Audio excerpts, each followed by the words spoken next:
Hi everyone, welcome to Jacked Up Reviews. Now just what did I watch today?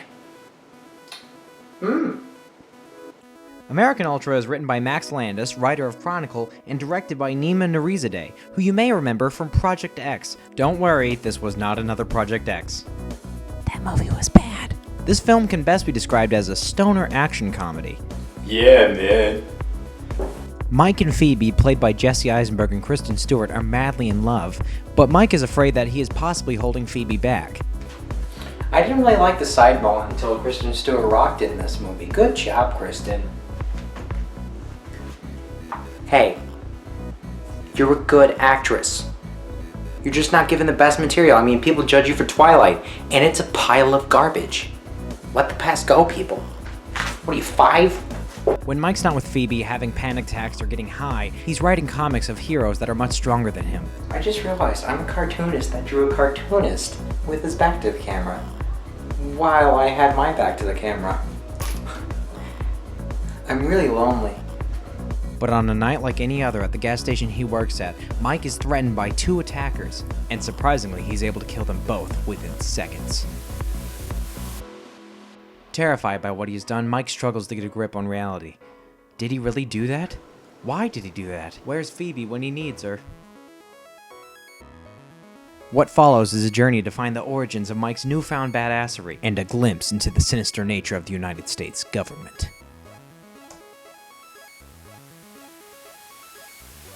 So, quick thing about this movie. The reviews for it weren't very,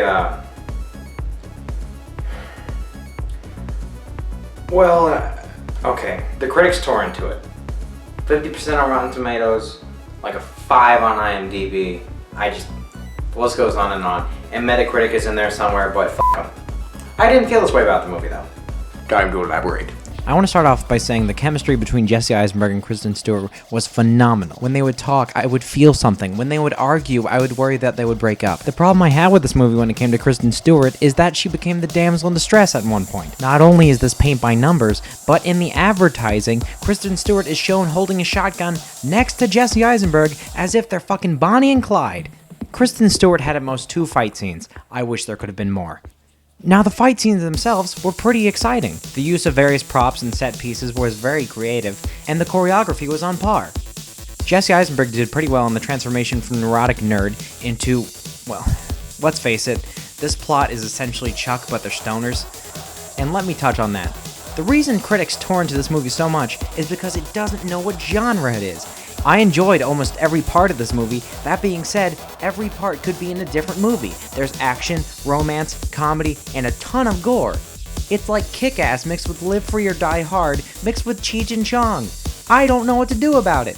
The reason that Pineapple Express is the only other action stoner comedy is because it's not a genre that works. You don't know how to feel. How can you be immersed in the experience if there's 17 different experiences? All of the cast did great with the material, especially Topher Grace, who had to play an asshole, and he is an asshole. Walton Goggins from Justified was in this, and he was a spectacular villain. Connie Brighton from American Horror Story did well. John Leguizamo didn't really do it for me because he played this drug dealer that was just trying too hard. But then I remembered that there are people like this, and you see them all over the internet. Not much more I could say about acting. They all did pretty well with what they worked with. The cinematography and sound in this movie, I just have to praise.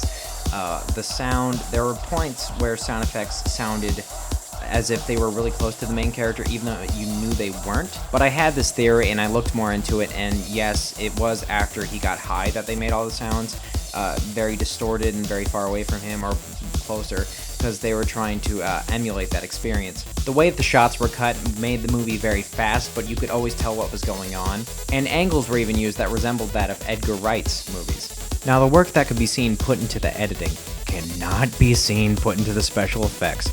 Boy, they are bad. Here's some CG smoke. Oh my gosh, that looks worse than the fog in The Social Network. I don't get it. Everywhere Jesse Eisenberg goes, CG doesn't work. Overall, I really enjoyed this movie. That being said, I'm not that picky because I really enjoy watching a movie that tries to do so much, and when it does work, it has a lot of personality. That being said, what didn't work, I can perfectly understand why people were annoyed by it. Right now, I'm going to say this movie sits at an 8 out of 10 for me. That being said, I am not saying that another movie that I say an 8 out of 10, it's the same quality as this. I'm just saying this, like, based on what this movie could have been, I'm saying this is an 8 out of 10. Yeah, it doesn't really make sense to me either, but, like, rating movies is stupid.